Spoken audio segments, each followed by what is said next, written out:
우리에게 주시는 하나님의 말씀은 사도행전 2장 1절부터 17절까지의 말씀입니다.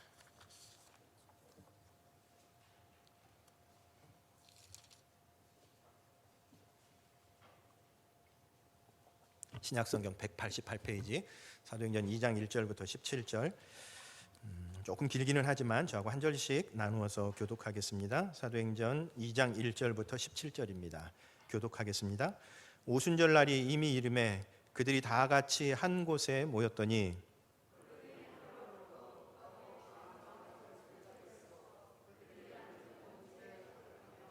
마치 불의 혀처럼 갈라지는 것들이 그들에게 보여 각 사람 위에 하나씩 임하여 있더니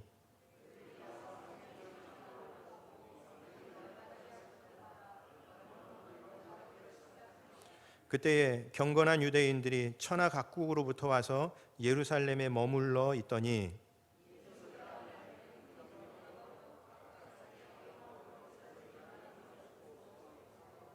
다 놀라 신기하게 여겨 이르되 보라, 이 말하는 사람들이 다 갈릴리 사람이 아니냐.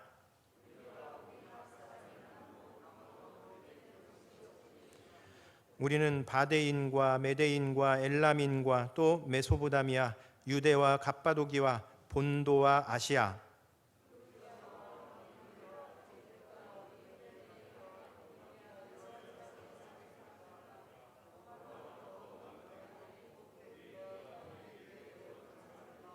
그레데인과 아라비아인들이라. 우리가 다 우리의 각 언어로 하나님의 큰 일을 말함을 듣는도다 하고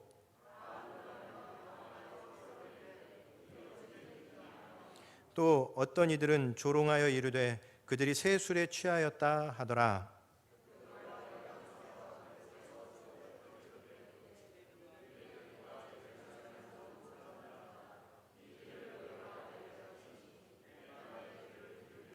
때가 제3시니 너희 생각과 같이 이 사람들이 취한 것이 아니라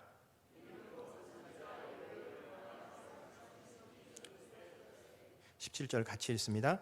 하나님이 말씀하시기를 말세에 내가 내 영을 모든 육체에 부어주리니 너희의 자녀들은 예언할 것이요 너희의 젊은이들은 환상을 보고 너희의 늙은이들은 꿈을 꾸리라. 아멘. 우리 지난 주간까지 묵상했었던 베드로전서는 고난 가운데 있는 초대교회 공동체에 보내진 서신입니다. 그래서 그 베드로전서 맨 마지막에 고난이 우리를 더 강하게 만들어줄 것이다 라고 약속하면서 베드로전서가 마무리됩니다. 베드로전서 5장 10절 모든 은혜의 하나님 곧 그리스도 안에서 너희를 부르사 자기의 영원한 영광에 들어가게 하시니가 잠깐 고난을 당한 너희를 친히 온전하게 하시며 굳건하게 하시며 강하게 하시며 터를 견고하게 하시리라. 이 베드로전서를 받아보고 있는 이 성도들이 여러 가지 힘든 상황 가운데 고난 가운데 보내고 있지만 이 고난이 결국은 우리의 신앙을 더 든든하게 다져지게 하고 하나님 앞에 우리를 더 성숙한 사람으로 만들 것이다 라고 하는 약속의 말씀입니다. 여러분, 왜 우리 아이들도 한번 앓고 나면 훅 크지 않습니까? 부쩍 그 다음에 크는 것과 마찬가지로 우리 인생의 고난이 그런 역할을 한다는 겁니다. 우리들도 가끔 고난을 겪지만 그 고난의 때에는 참 힘들고 어려우나 지나고 나면 우리들의 안에서 내면이 더 단단해지고 우리가 더 성장하는 것과 마찬가지로 고난은 우리가 하나님 앞에서 그런 역할을 해준다는 겁니다. 아마 교회 공동체도 마찬가지일 것 같습니다. 교회 공동체도 고난의 시절을 보낼 때는 힘들고 어렵지만 지나놓고 보면 오히려 그 고난의 시기가 교회를 든든히 다지는 시기였다라고 하는 것을 깨닫게 됩니다. 그런 점에서 사실 지금 우리가 참 힘든 때를 보내고 있습니다. 우리 개인도 그렇고 특별히 교회 공동체가 여러 가지로 어려움을 보내고 있는데 아마 이 말씀처럼 하나님께서 우리 교회들을 더 든든히 다지는 기간으로 하나님께서 사용해 가실 것이다 하는 그런 기대와 소망을 품습니다. 왜냐하면 그동안 잘 아시는 것처럼 사실 한국 교회가 거품이 많다 하는 논란을 그런 이슈들이 좀 있었습니다. 그런데 고난의 때를 지내면서 우리 스스로 가지고 있었던 좀 잘못된 것들, 허황된 것들, 거품들 좀 다 걷어내고 진짜 우리가 어떤 존재인가 그 알맹이들을 좀 확인하면서 하나님 앞에 잘 다지는 기간이 되리라, 그런 생각을 해봅니다. 우리가 요즘 사도행전 말씀을 통해서 교회의 시작에 대해서 살펴보고 있습니다. 그래서 지난주에는 마띠아를 가룟 유다 대신 13번째 사도로 세우는 그 장면을 살펴보았었는데, 마띠아를 세우는 데는 초대교회 공동체로서는 좀 중요한 의미가 있었습니다. 우선 실제적인 필요가 있었죠. 가룟 유다가 12제자 중에 한 사람으로서 초대교회 공동체에서 나름대로의 역할을 했었던 사람이, 한 사람이 결혼이 생겼기 때문에 이제 누군가는 그 역할을 대신해야 될 사람이 있었던 겁니다. 그런 점에서 마띠아를 13번째 사도로 세우는 것은 그 120명으로 구성된 초대교회 공동체의 실제적인 필요를 채우는 의미가 있습니다. 더불어서 마띠아를 13번째 사도로 세우는 것은 구속사적인 의미에서도 상당히 좀 중요한 의미가 있는 그런 사건입니다. 왜냐하면 예수님께서 12제자 공동체 그룹을 만드셨기 때문에 그렇습니다. 예수님께서 12명으로 구성하신 것은 굉장히 의도적성이 있는 구성이었습니다. 구약의 12지파를 대표하는 사람들로서 이제 새로운 언약 공동체를 세우게 될 대표자들도 그런 의미에서 12명의 대표자들로 구성된 공동체를 세우도록 하셨던 겁니다. 12명씩 데리고 다니면 뭐 좀 있어 보이고 뭔가 좀 느낌도 나고 그래서 12명으로 데리고 다녔었던 것이 아니라, 예수님께서는 그런 어떤 큰 구속사적인 맥락 속에서 이제 새롭게 형성될 제자 그 초대교회 공동체가 구약의 연속성상에 있다라고 하는 것을 보여주기 위해서 12명의 사도들로 구성했었기 때문에, 그런 점에서 한 명 자리 비워진 것을 이제 마띠아로 채움으로써 마침내 이 12제자 공동체가 완성이 된 겁니다. 그리고 우리가 읽은 이 본문, 성령께서 강림하시는 이 사건으로 이어집니다. 그래서 마치 초대교회가 뭔가 좀 빈 구석이 있었는데 이제 마띠아가 그 빈 구석을 채우니까 성령께서 임해서 초대교회의 역사하시는 그런 모습으로 1장과 2장이 이어집니다. 그런 점에서 우리 교회는 성령을 담는 그릇입니다. 그렇죠? 교회 안에 다른 것이 담기면 안 됩니다. 사람이 담겨서도 안 되고요, 어떤 이념이 담겨서도 안 됩니다. 교회는 성령께서 담겨서, 그리고 성령께서 베풀어 주시는 은혜를 가득 담고 있어야 하는 겁니다. 여러분, 가끔 교회 안에 이런저런 다툼이 생기거나 분쟁이 생기거나 그래서 흠이 생기거나 틈이 생기는 경우 있습니다. 이럴 때 성령께서 아무리 은혜를 부어주셔도 그 교회 공동체에 성령의 은혜가 충만하지 못합니다. 왜요? 아무리 부어줘도 그것을 통해서 다 새나가 버리기 때문에 그렇습니다. 그런 점에서 우리 형제교회 공동체도 성령을 담는 그릇이다라는 생각을 하면서 우리 개인도 그렇고 우리 교회 공동체 전체에 어떤 흠이나 구멍이 없어야 될 줄로 믿습니다. 그래서 우리 형제교회에 성령께서 베풀어 주신 은혜가 어느 곳으로도 흘러가지 않고 그대로 고스란히 잘 담겨 있는 은혜가 우리에게 있었으면 좋겠습니다. 더불어서 마띠아가 이 가룟 유다의 그 빈 자리를 채워가는 그 모습을 보면서 우리가 결국 리더가 어떤 역할을 하는 사람인가, 우리 공동체 안에 있는 구멍을 메우는 사람, 빈 자리를 메우는 사람이다 하는 것에 대해서도 살펴보았었습니다. 왜요? 구멍이 있으면 그것을 통해서 뭔가 흘러나가 버리기 때문에 그렇습니다. 그래서 리더는 공동체 안에 이런저런 틈이 생기고 빈 곳이 생길 때에, 우리 삶이 매뉴얼이 아니지 않습니까? 매뉴얼대로 흘러가지 않는 게 너무나 많습니다. 그럴 때에 이 빈 구멍은 도대체 왜 생긴 것이냐, 누가 맡아야 되는 것이냐 이러면서 시간과 에너지를 허비하지 않습니다.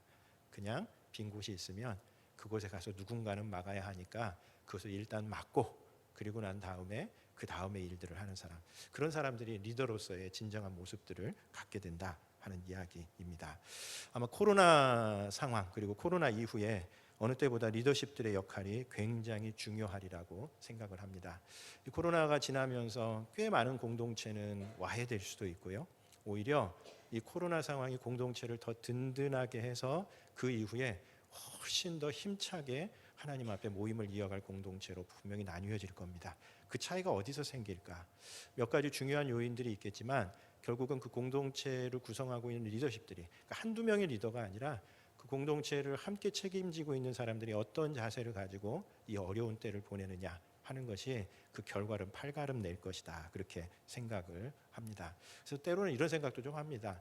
어차피 우리 모이기 좀 힘든 때인데 이런 때에 안 모이지 못해가지고 막 안달복달하고, 그러니까 모이지 말라는 얘기가 아니라 모이는 게 중요하지 않다는 의미가 아니라 그런 것들에 대한 좀 우리 기대 수준을 좀 낮추고 오히려 다음 스텝을 좀 준비하는 것이 더 낫겠다. 우리가 이 어려운 때를 좀 어떻게 잘 보내고 난 다음에 하나님 앞에서 우리가 새로운 공동체를 어떻게 만들어 갈지.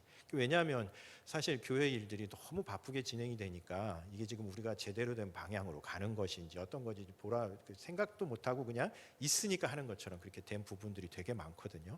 그래서 좀 때로는 차라리 잘 된 부분이 있다. 우리가 이때에 우리의 자리들을 좀 단단히 다지면서 다음 스텝들을 좀 준비하면 오히려 코로나 이후에 훨씬 더 교회 공동체가 그 이전보다 더 단단한 모습으로 갈 수 있겠다, 이런 생각들을 합니다. 아무튼 우리 리더십에 계신 분들, 이 어려운 때에 우리가 다 힘든 때이지만 우리 교회 공동체를 하나님 앞에서 잘 세워가기 위해서 서로 노력하고 헌신하는 우리 리더십들 되셨으면 좋겠습니다. 이제 오늘 우리가 읽은 이 본문은 그렇게 온전히 준비된 그릇에 성령께서 임하시는 모습입니다.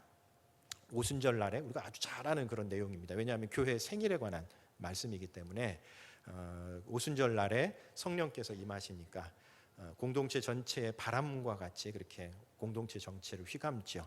3절에 보면 그런데 공동체 전체만 임하는 것이 아니라 각 사람에게 불의 혀같이 각 사람에게 임하는 이런 모습들. 그래서 성령께서 임하시는 부흥의 시대에는 성령께서 공동체 전체를 부흥의 분위기로도 이끌지만 개인이 빠지지 않습니다.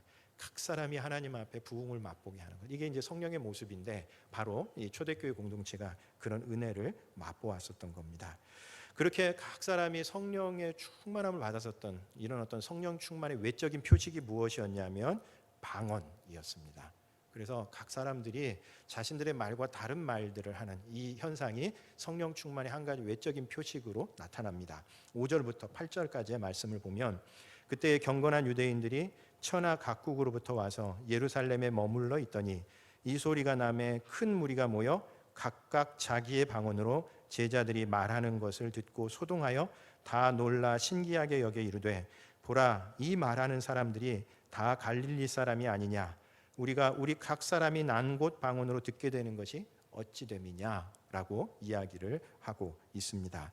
그러니까 때마침 절기를 맞아서 세계 곳곳에 흩어져 살아가고 있었던 디아스포라 유대인들이 오순절이기 때문에 구약 율법에 보면 적어도 1년에 3번씩은 유대인들이 반드시 성전에 방문하도록 그렇게 규정되어 있었기 때문에 물론 모든 유대인들이 매번 3번씩 오는 사람들은 그렇게 많지 않았을 수도 있지만 어쨌든 절기가 되면 유대 내부는 물론이고 저 디아스포라 유대인들, 그러니까 타지에 가서 그곳에서 오래 정착하며 살았었던 사람들, 그 사람들도 이곳에 와서 함께 이 절기를 지켰는데 그 사람들이 이 방언을 말하는 이 모습을 보면서 아주 깜짝 놀란 겁니다. 왜냐하면 지금 모여있는 이 120명의 사람들은 원래 갈릴리 저 총구석에 있었던 사람들, 그러니까 뭐 세계 정세가 어떤지도 잘 모르고 헬라어나 이런 외국어 말에 대해서 잘 못할 것 같은 사람들인데 이 사람들이 자기들이 디아스포라 유대인들로서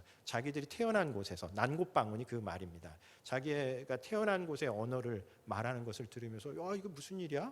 어떻게 이런 일이 가능하지? 그 전에 몇 번 방문했을 때도 한 번도 일어나지 않았었던 이 일이 방언이라고 하는 것을 통해서 나타나게 되니까 이 사람들이 아주 깜짝 놀라게 되는 겁니다. 그때에 베드로가 나서서 이 방언을 말하는, 그리고 성령께서 더 충만하게 역사하시는 이 일이 사실은 놀라운 일이 아니라 이제 새로운 언약 시대가 되었다라고 하는 것을 설명하면서, 그래서 구약에 있는 예언서에 있는 말씀을 들어 설명하면서 예수 그리스도의 복음을 전하고 그 가운데 이제 처음으로 예루살렘 교회가 침례받는 사람들이 생겨나서 예루살렘 교회가 형성되는 것, 그것이 바로 이 사도행전 2장의 내용입니다. 그런 점에서 이제 오늘 본문은 우리 교회의 생일이라고 하는 점에서 굉장히 좀 중요한 의미가 있는 그런 본문인데, 사실 이 본문에서 우리가 한 가지 조금 우리가 너무 지나치게 포커싱 되어 있는, 너무 초점을 맞추는 것에서 우리 시선을 약간 좀 뗄 필요가 있습니다. 왜냐하면 이 방언이라고 하는 것이 여기서 굉장히 크게 부각이 되고 있기 때문에 그렇습니다. 그래서 이제 사도행전 2장을 이야기할 때에 성령 충만 얘기하면 빠지지 않고 등장하는 것이 바로 이 방언에 관한 이야기인데, 그리고 이 방언도 고린도 전서에서 이야기하는 그 방언하고 이렇게 좀 혼동되는 면이 있습니다.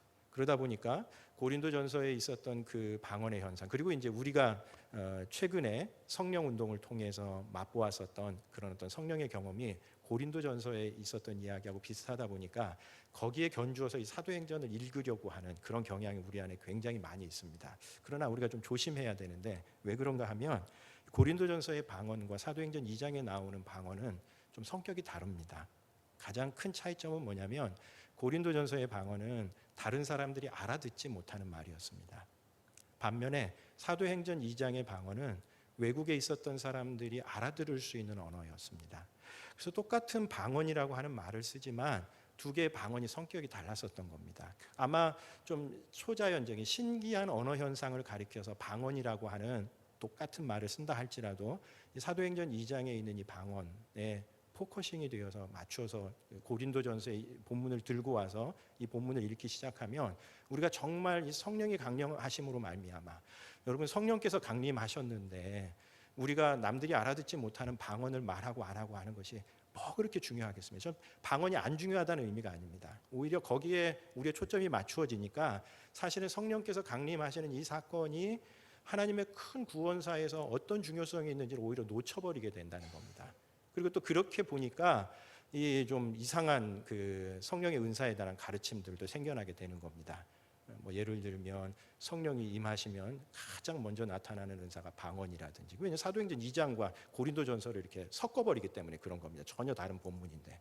그래서 아마 여러분들도 그런 얘기 들어보셨을 텐데 방언을 하지 못하는 사람은 성령을 받지 못한 사람이고 구원받은 사람도 아니다. 심지어는 이런 얘기까지 나오는 이유가 사도행전 2장과 고린도전서를 섞어버리면서 생겨나는 문제점입니다. 그런 점에서 우리가 이 사도행전 2장을 읽을 때에 좀 과도하게 방언이라고 하는 그 방언도 고린도전서에서 이야기하는 방언에 초점이 맞추어진 그 초점에서 좀 벗어날 필요가 있습니다. 왜요? 고린도전서의 방언은 사도 바울이 꾸짖습니다. 그렇게 방언의 은사를 발휘해서는 안 된다고 꾸짖는 겁니다. 근데 이제 정작 우리는 성경을 볼 때 그것이 기준이 돼가지고 본문들을 읽는 이런 좀 오독이 생겨날 수 있는 가능성이 굉장히 많은 겁니다. 그런 점에서 좀 거룩한 소동이 있었던 건 맞는 것 같습니다. 사람들이 보통 우리가 하는 말과는 다른 아주 좀 신기한 그런 어떤 현상, 언어 현상들이 있었던 것은 맞지만, 그러나 이 방언이라고 하는 것에 너무 우리가 포커싱을 맞추면 안 된다는 겁니다. 그렇게 보면 우리가 이제 성령 강림하신 이 사건이 우리에게 주는 조금 더 보편적인 어떤 두 가지 의미를 오늘 우리가 좀 생각해 볼 수 있을 것 같습니다. 첫 번째, 성령으로 충만한 사람, 성령으로 충만한 공동체는 하나님의 말씀이 자신의 마음에 새겨지는 그런 일이 일어납니다. 성령께서 강림하시는 이 사건이 오순절이라는 이것은, 그러니까 오순절이 교회의 생일이라는 데는 상당히 좀 중요한 의미가 있습니다. 왜냐하면 오순절은 구약에 있어서 모세가 율법의 돌판을 받은 날이기 때문에 그렇습니다. 그러니까 우리 구약의 이야기를 아시는 분들은 출애굽하고 난 다음에 시내산에서 이스라엘 백성들이 하나님과 계약을 맺습니다. 이 계약은 굉장히 중요한 의미가 있습니다. 이것은 구약의 언약 공동체의 탄생입니다. 그리고 이제 오늘 우리가 읽은 사도행전 2장은 신약의 언약 공동체의 탄생인데, 이 두 가지가 그런 점에서 굉장히 극명하게 서로 비슷한 점이 있는 게 뭐냐면, 구약의 언약 공동체는 오순절 날 모세가 하나님 앞에 올라가서 돌판에 새겨진 율법을 받았었던 반면에 이제 신약의 언약 공동체는 성령을 받는다는 이야기입니다. 그런 점에서 이 두 개가 상당히 대비되는, 상당히 비슷한 면이 있는데, 이 성령께서는 구약의 언약 공동체가 가지고 있었던 그 돌판을 이제 우리의 마음판에 성령께서 임하심으로 말미암아 각 사람들의 마음에 새기는 그런 역사가 일어나는 것이 이 신약 공동체의 특징입니다. 그것이 구약 예언서에서도 여러 차례 언급이 되어 있습니다. 대표적인 새 언약, 그러니까 이제 구약의 역사가 갖고 있는 그 한계를 넘어서는 새로운 언약 공동체가 등장할 것을 얘기하는 예언서의 본문 몇 가지가 있는데, 그 가운데에서 에스겔 36장 26절 27절 말씀을 보면 그런 맥락 속에서 이 신약의 이 성령 강림 사건이 갖고 있는 이 의미를 아주 명확하게 이야기해 주는 본문입니다. 에스겔 36장 26절 27절, 또 새 영을 너희 속에 두고 새 마음을 너희에게 주되 너희 육신에서 굳은 마음을 제거하고 부드러운 마음을 줄 것이며, 또 내 영을 너희 속에 두어 너희로 내 율법을 행하게 하리니 너희가 내 규례를 지켜 행할지라 라고 하는 말씀이 있습니다. 이 말씀 무슨 뜻입니까? 구약의 언약 공동체는 하나님의 말씀을 돌판에 새겨서 그것을 지키는 공동체였지만, 이제 그 구약의 언약 공동체가 갖고 있는 한계가 너무나 명백해졌던 겁니다.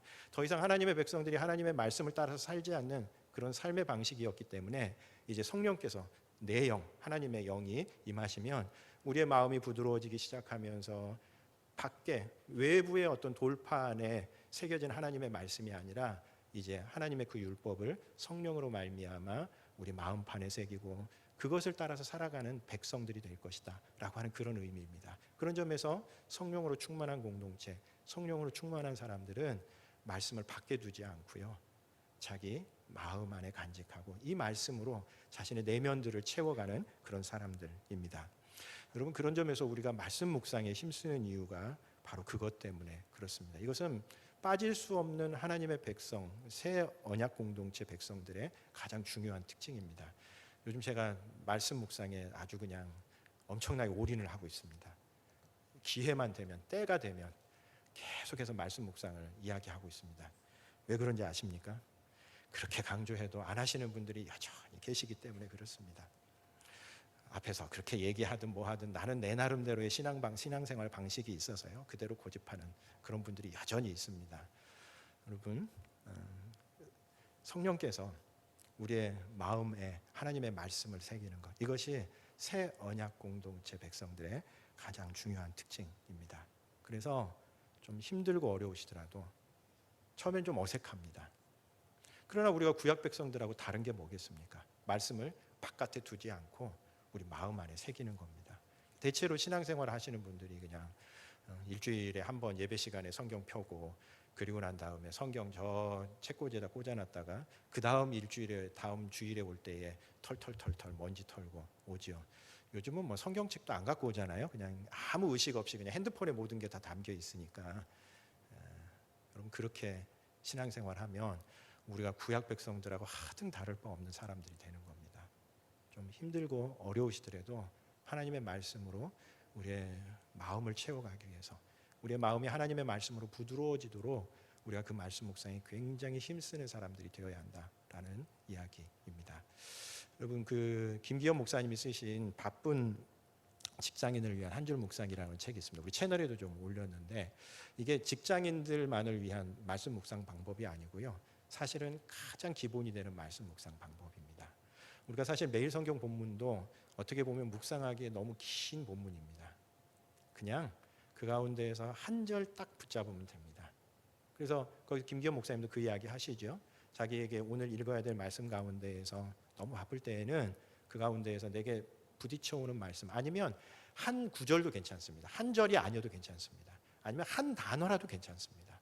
그거 따로 포스트잇이나 이런 데 써가지고 핸드폰에다가 메모장에 써놓든지 컴퓨터에다 붙이고 시간과 때가 되면 그 말씀 묵상하는 거, 그 말씀이 하루 종일 내 마음에 머물도록 하는 거, 우리의 마음이 부드러워지게 하는 거, 그것이 말씀 묵상의 방법인데, 이게 직장인들만을 위한 말씀 묵상이 아니라 사실 모든 그리스도인들이 그렇게 말씀 묵상하는 훈련들을 해나가야 한다는 겁니다.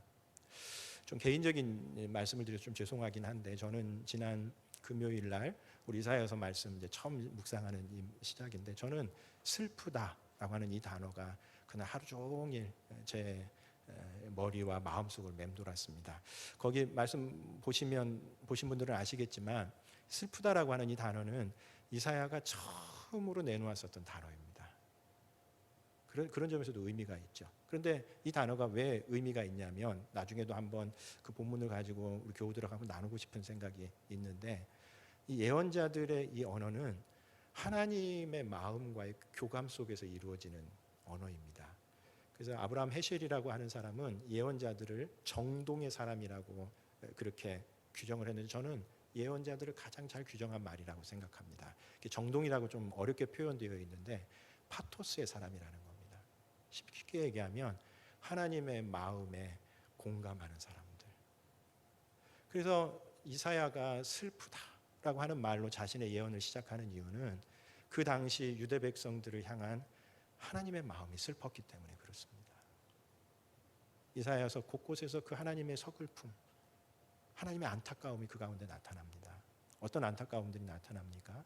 하나님의 뜻을 알지 못한 채 세상의 방식대로 살아가는 그 안타까움.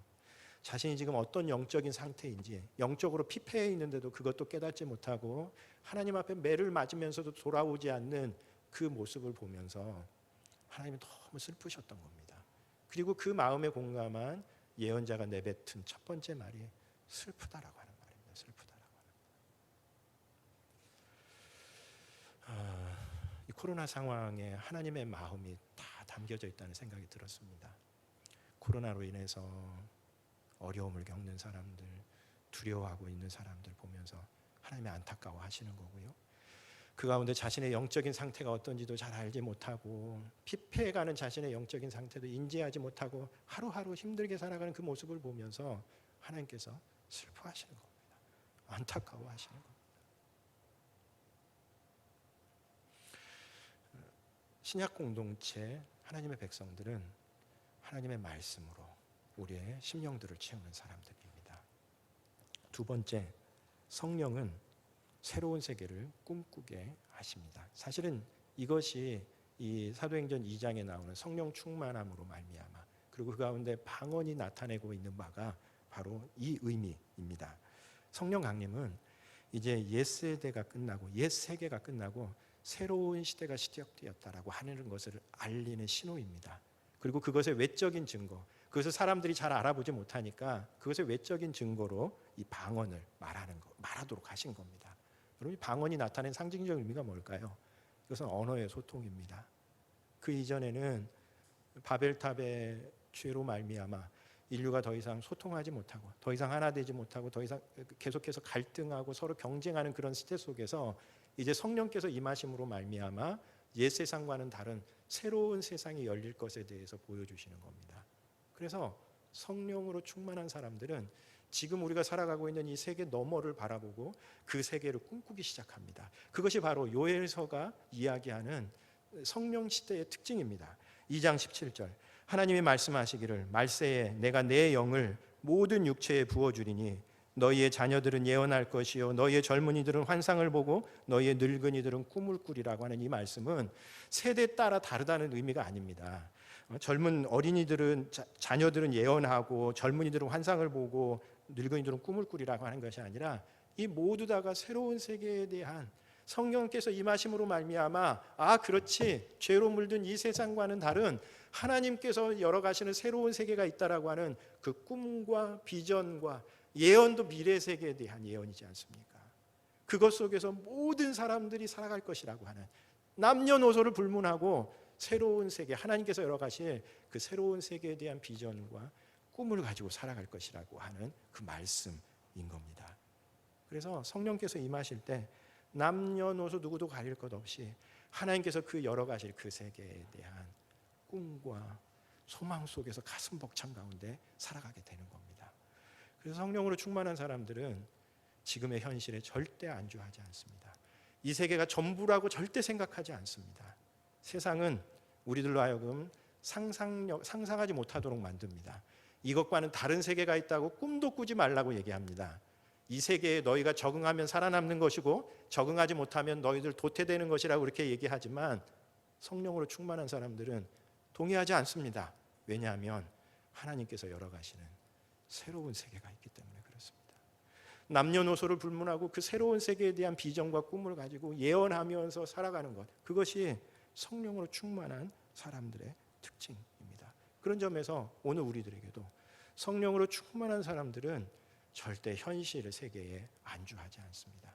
지금 우리의 현실 때문에 고달파하거나 지금 우리의 현실에 두려워가지고 지금의 코로나의 상황 속에서 어떻게 하면 내 한 몸 안전하게 살아갈 수 있을지 거기에 우리의 관심의 초점이 있지 않습니다. 오히려 지금의 이 상황 속에서 하나님께서 열어가실 새로운 세계에 대한 비전과 꿈을 가지고 그 세계를 소망하면서 살아가는 것이 성령으로 충만한 사람들의 특징입니다. 장지호노라고 하는 사람이 나무를 심은 사람이라고 하는 아주 작은 성인들을 위한 동화 같은 책입니다. 이것도 우리 채널에 올렸었는데 이렇게 아주 작은 책이에요. 그냥 앉은 자리에서 이것도 뭐 앞뒤에 설명이 되게 많아서 그렇고요. 그냥 앉은 자리에서 한 10몇 분 되면 읽을 만한 책인데 이게 실화입니다. 평생 도토리나무, 떡갈나무를 심었었던 사람의 이야기입니다. 아마 들으신 분들은 아실 텐데 내용을 정리해 보면 이렇습니다. 이 나무를 심은 사람이라고 하는 이 책을 지은 사람은 장지오노라고 하는 사람입니다. 이 사람이 어느 날 알프스 프로방스 지방이 아주 오래된 산악지대, 거의 황폐해진 그런 산악지대를 여행하던 중에 좀 기이한 행색을 하고 있는 그런 양치기 노인, 그 엘지아르 부피에라고 하는 사람을 만납니다. 근데 이제 하룻밤을 묵어가야 했었기 때문에 그분 집에서 이제 하룻밤을 묵으면서 이런저런 얘기도 하고, 그리고 이 사람이 무슨 일을 하는 사람인가 이런 것들을 눈여겨봤는데 이분의 좀 모습이 좀 기이했습니다. 왜냐하면 밤에 돌아와서 매일 도토리 100개씩을 골라냅니다. 그 도토리 가운데 좀 병든 것도 있고 안 좋은 것도 있으면 버리고 자기가 생각하기에 가장 좋은 도토리 100개씩을 따로 모읍니다. 그리고 난 다음에 이제 날이 밝으면 1.5m 정도 되는 그 높이의 쇠꼬챙이, 그리고 굵기는 엄지손가락 정도 되는 이 쇠꼬챙이를 가지고 다니면서 땅에 구멍을 하나 뚝 파고요, 거기에다가 이 도토리 하나씩을 심는 겁니다. 하루에 100개씩 심는 일을 쭉 해오고 있는 겁니다.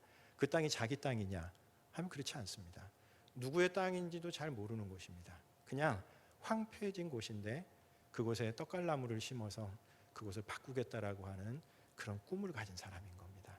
근데 이걸 뭐 혼자서 한꺼번에 그 일을 할 수는 없고 매일 100개씩 도토리 심는 그 일을 하는 겁니다. 그날 밤에 이 장지오노가 부피에라는 사람하고 이야기를 나누면서 3년 동안 그 일을 해왔다는 것을 알게 됩니다. 그래서 3년 동안 하루에 100개씩 도토리를 심으면 10만 개 도토리가 심긴답니다.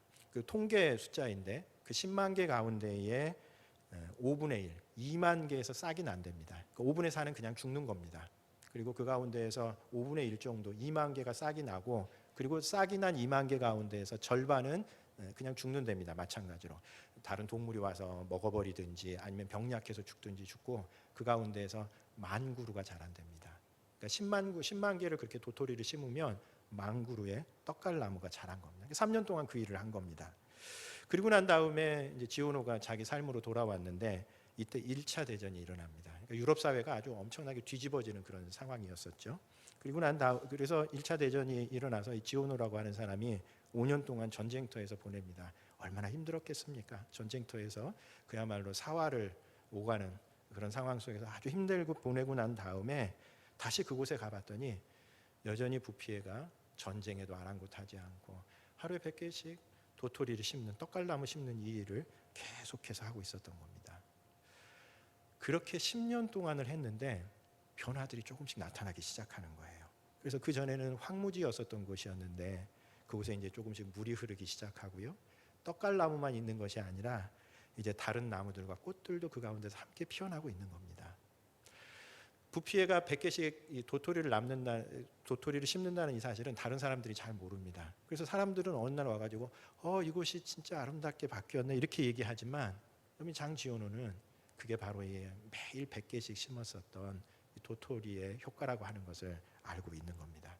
그리고 난 다음에 이제 장지오노가 1년에 한 번씩 부피에를 찾아갑니다.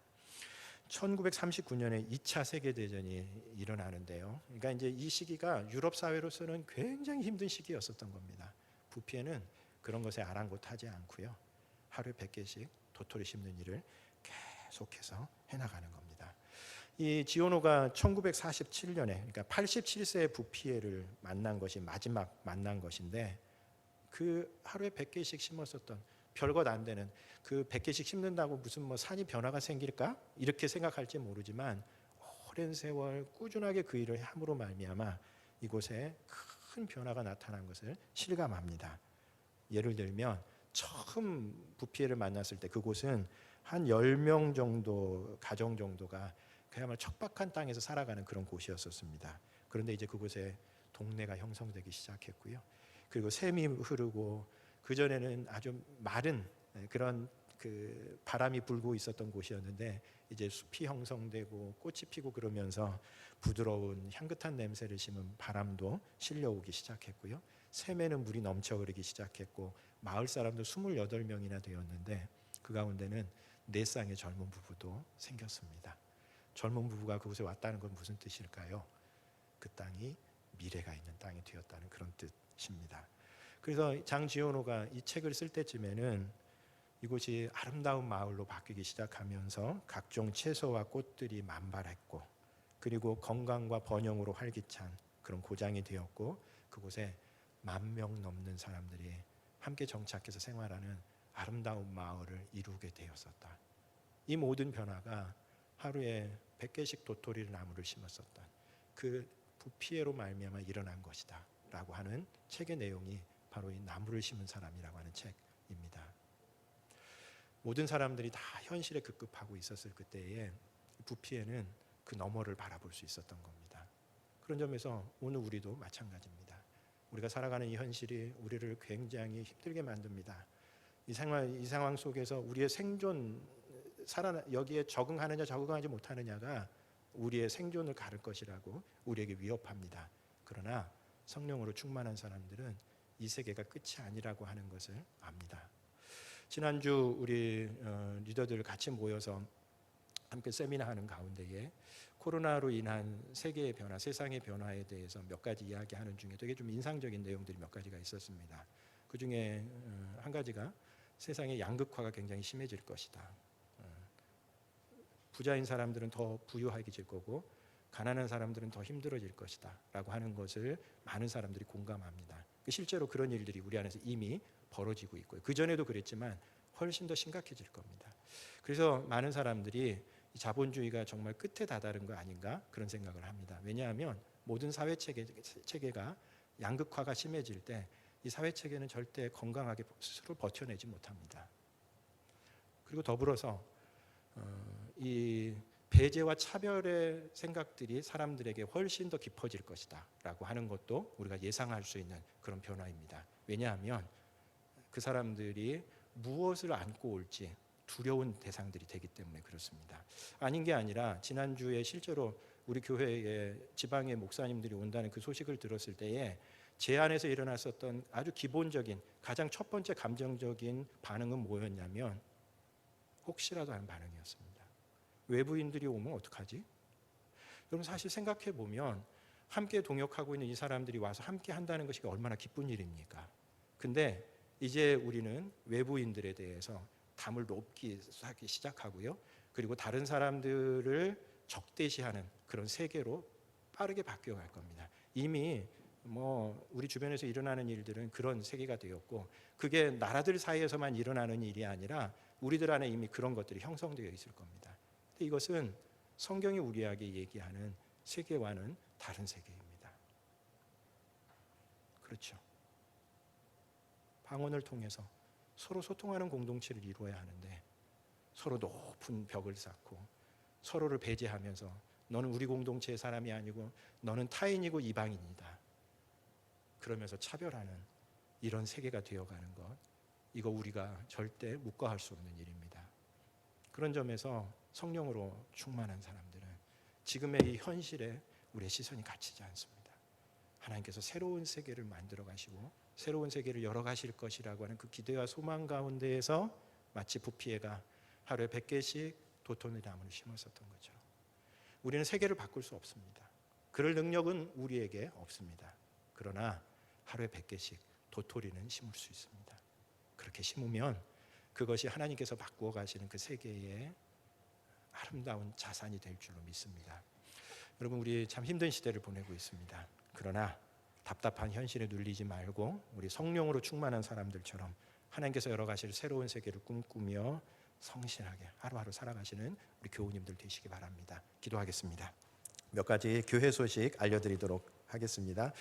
주보 뒷면 참고하시면서 경청해 주시면 감사하겠습니다. 우선 1번 광고 우리 거리두기 계속 실천하고 있습니다. 그래서 예배 인원 신청을 받고 있는데 아마 이제 좀 길어지니까 좀 익숙해지시고 그래서 신청 안 하시고 오시는 분들도 계십니다. 지금까지는 큰 어려움 없이 잘 진행이 되고 있는데 혹여라도 가급적 신청해 주시면 준비하는 데 좀 도움이 됩니다. 그래서 신청해 주시기를 부탁을 좀 드리고요. 그다음에 주일 영상 예배가 카카오톡 채널과 유튜브에 올라갑니다. 그래서 현장 예배 어려우신 분들 예배 중에 영상 자료를 사용해 주시면 좋겠고 특별히 지난 주간 동안에 어쨌든 좀 우리가 또 교회 모임이나 이런 데에 좀 조심해달라라고 하는 당부도 있고, 그래서 우리도 서로 어쨌든 이 기간에 혹시라도 불미스러운 일 없도록 서로 좀 협조하고 서로 좀 신경을 쓰시면서 교회 모임들 이어갈 수 있으면 좋을 것 같습니다.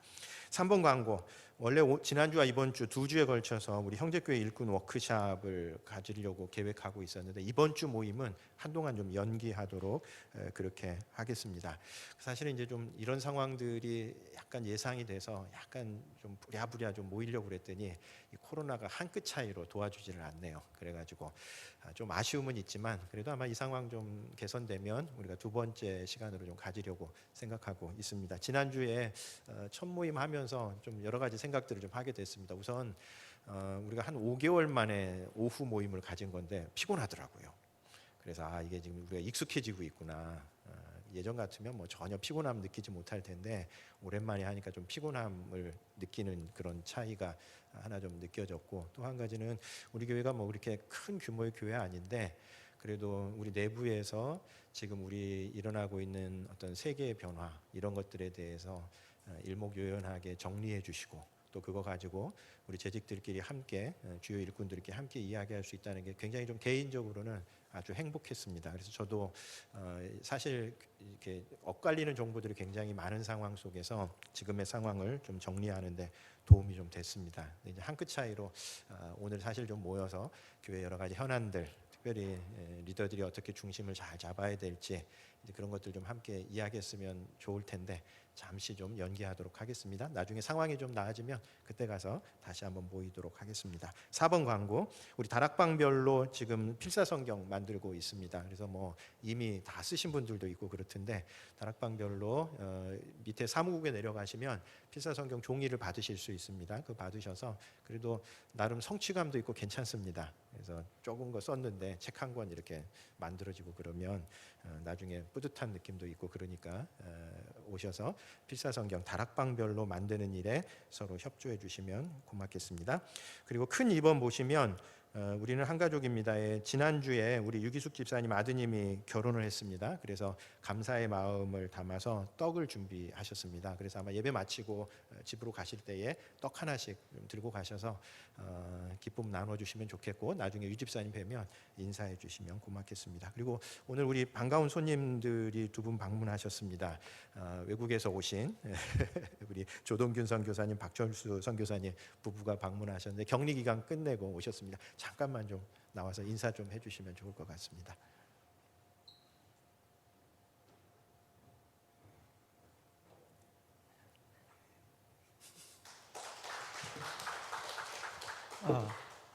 예, 제가 얼굴 함부로 공개를 안 하는데 제가 오늘 와서 얼굴 공개합니다.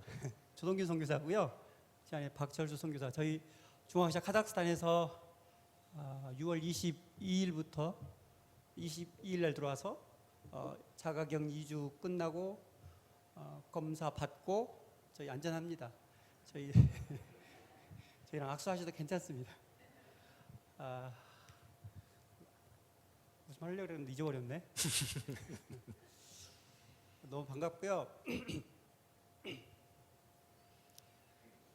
정말 잊어버렸습니다. 네, 자주 뵙도록 하겠습니다. 감사합니다. 네, 박수 하도록 하겠습니다. 네. 예배 마치고 난 다음에 그래도 좀 인사하시고 반갑게 맞아주시면 고맙겠습니다. 이제 바쳐진 예물